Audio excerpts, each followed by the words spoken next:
So let's go check out the map up here. So this is where we're at right now.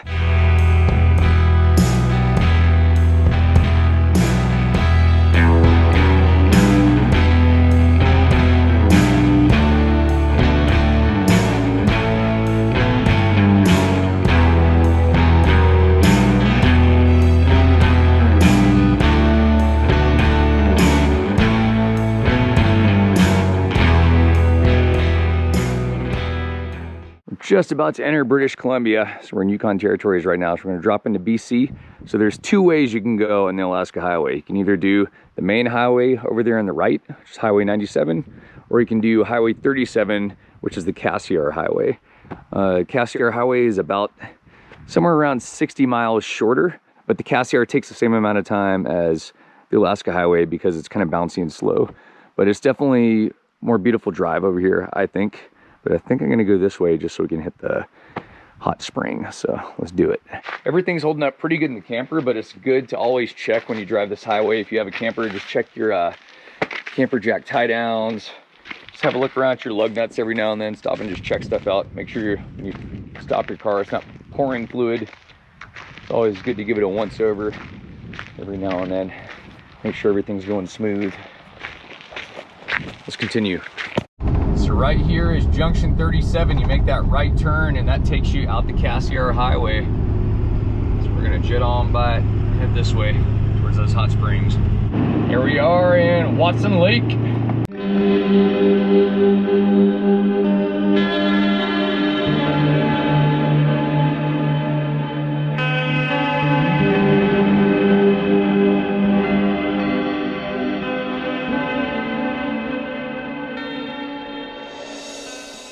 We'll go check out the sign area over there. It's pretty crazy. This is it, the most I've ever spent on diesel in my life. Check it out. Ouch. Here's Watson Lake, grocery store over there, a motel action, a couple gas stations, and it's like the Nugget restaurant there. Chinese food. Oh yeah. We're heading to the hot springs though. Let's get out of town. I've got some leftover pizza from 2 days ago, so I'm just gonna eat that for dinner. All right, we're here. This is where it's all washed out. Let's go see where the detour is. The entire bridge up here blew out, so this is like an emergency road they just constructed. They had to do this so they could get groceries in and out.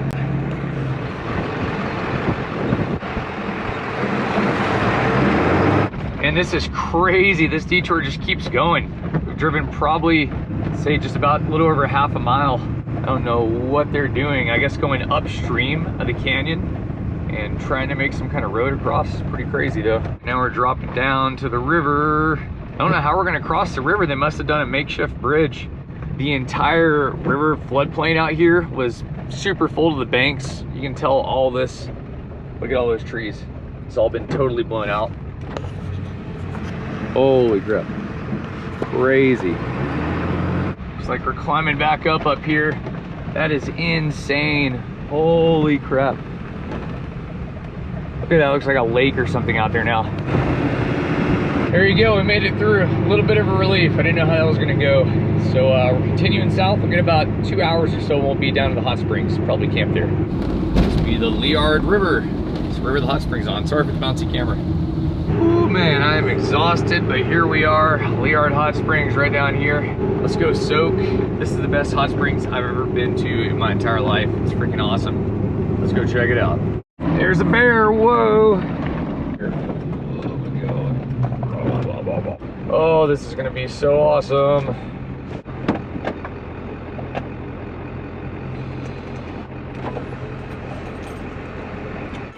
Just coming to soak really quick, rest it back. That's $5 this? Okay. Did you make this? Yeah, I sure did. Yeah? Yep.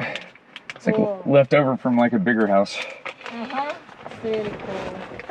Thank you. Have you been here before? Oh yeah, I've been a couple times. Then you know where to go, what yeah, to thanks do. so. Enjoy. I definitely know what to do. Okay. Right, thank you. Oh, this is so exciting. Man, I am absolutely beat down, but I think this will help a lot. Looks like the campground's full, but I don't want to stay at a campground anyway because you're gonna pay for that. I'll park right across the street for free. We're here. Oh yeah. So this is probably the largest hot spring I've been to, and you'll see it's pretty cool. The sweet part is this is only $5 Canadian to go to this hot spring. You guys probably know how people charge like an arm and a leg for hot springs. I think I paid like 40 bucks one time to go in one, but it's actually reasonable here.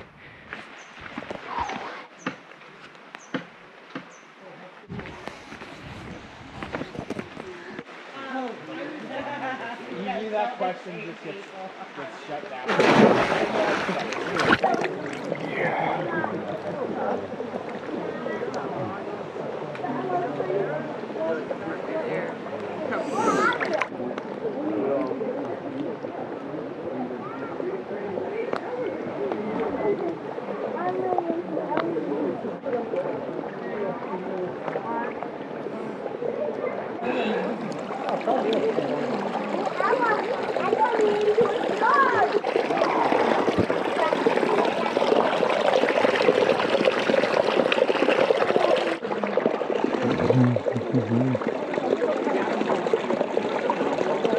Here you have it. I feel like 110 bucks right now. As in, I'm about to go to bed like right now. It's gonna put me out. I think I'm going to maybe drive an hour or something and then park. We'll see. Or I might just park right across the street, this big gravel parking lot for free, and come back over here in the morning. And the bison are here.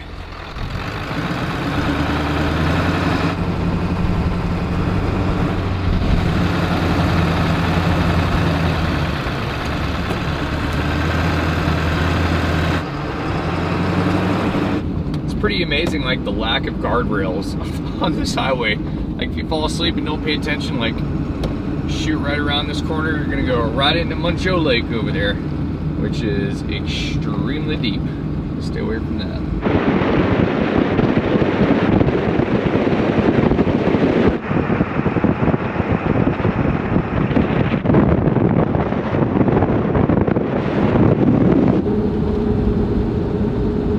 Beautiful evening out. Look at these cloud layers. It's about midnight. Still driving, trying to get the miles on, get all the way to Fort Nelson tonight. I'm driving about 15 hours, 16 hours now, not sure. Ooh, this fog is really bad. Just opened up a little bit. It just got to where I couldn't even see like 5 feet in front of the car a second ago. Good morning, everybody, from Fort Nelson, BC. So we drove 14 hours the first day, 18 hours yesterday, and we're gonna see how far we make it today. Let's roll. Here we go again. 200 bucks for diesel, and it's still not full. Both the tanks. I've got all this stuff right behind my driver's seat, and some of it slid over and pressed the window button on the rear driver door, and the window rolled down and would not go back up. And as you guys know, it's been raining really heavy, and I need to fix it, and I just did. And as you can see, it's working now. I removed the door panel, checked everything out. All the wiring connections looked good inside. The motor looked all right. It was only rolling down, not up. And since it's an electric window, I wasn't able to roll it up manually, so I had to figure it out. And I looked down here, and this little harness that pokes out of the body goes into this rear driver's side door. That yellow wire was snapped in half right there. That yellow wire happens to be what powers it up. So I need to go get some bigger wiring and redo that, but we'll get it working again. Back in the road. You gotta love that cruise control. Just chilling. So today I'm gonna try to make it maybe somewhere around 900 miles or so. So got another nice long day, but man, I'm stoked to get down to the Clearwater Kayak Festival. And I don't know if I told you guys about it yet or if I've talked about it, but one of my old buddies, Matt, from a long time ago. I used to raft out with Matt back in the early 2000s on the Ocoee River in Tennessee. And we used to do a lot of kayaking together, and he went off and started his own whitewater kayak festival. And I've always wanted to make it, and this is the first year that I've had the opportunity to do it. Even though it was pretty stressful throwing my festival and coming back and putting everything away, packing for Canada and leaving the next morning. It's gonna be totally worth it, I think, so that is the deal. I'm stoked to check out the Clearwater River. It looks really awesome. The Matt's Festival looks really cool. I'm also going to be playing my first official solo show act at Matt's Festival. I'm one of the 4 musical acts, so see how it goes. I'm pretty excited about that. Builders and the Butchers. These guys played at 6 Mile Creek a couple days ago. Freaking awesome show. They're just writing some of the best music I've ever heard. Just awesome. Awesome lyrics.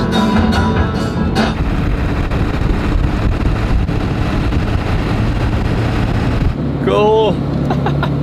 That's awesome. We just made it to Fort St. John, British Columbia. So we are getting there. We're about 5 hours from Prince George, where we'll probably be crashing out. You're gonna be pretty beat down. We made it to Dawson Creek. Right on. Dawson Creek is mile 0 of the Alaska Highway officially, even though the highway keeps on going another 1,000 miles pretty much. Holy full-size load. That's huge.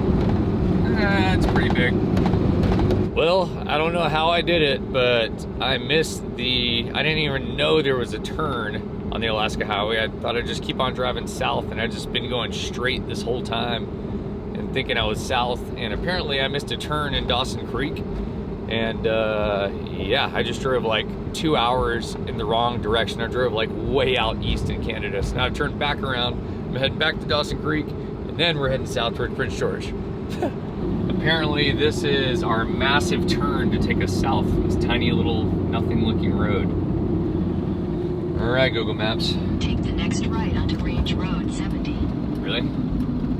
That literally looks like a dirt road. Yeah, this can't be right. Continue on Range Road 70 for 3 kilometers. Okay, Google, that's it. Good morning, everyone. We're almost to Banff National Park in Jasper. Let's go. Just camped right here on the side of the road last night. Get some much needed rest. Brush my teeth and hit the road. Here we go.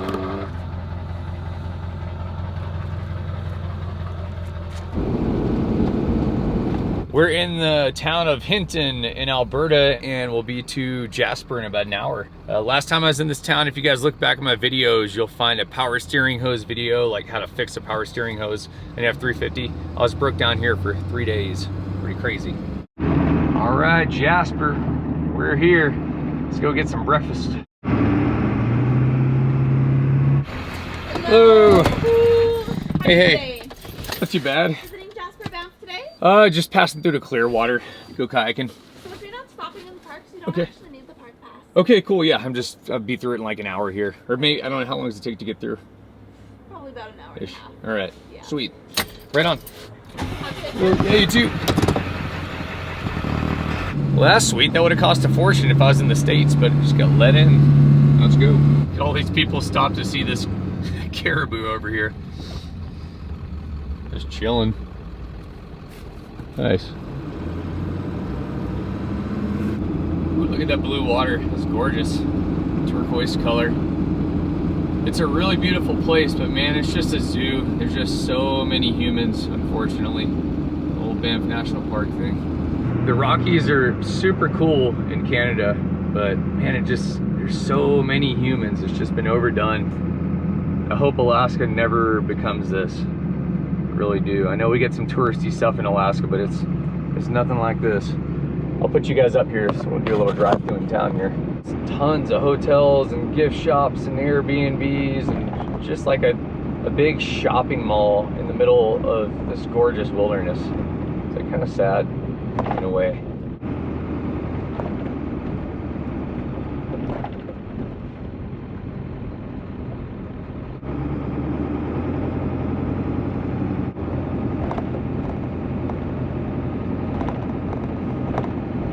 Just left Jasper on the road. We're basically heading directly west to my buddy's festival, to Matt's Clearwater Kayak Festival. I'm stoked. Let's get there. It's gonna be good to see him again. Just like that, we're out at Jasper National Park. It's a little too rainy to film, so we're gonna keep on cruising. We're rolling into Valemont right now. So I'm only about 2 hours away from Clearwater River, where my buddy's festival is. And the big sign to Valemont back there said something about "Welcome to the mountains," or it was like, "Valemont, let the mountains move you." And I think it's funny, it's like humans have been so far disconnected from nature and the mountains that it's like welcoming humans back to the mountains. It's just crazy to think about the human disconnect from nature and just how far away from it we've gotten. It's just wild to think about.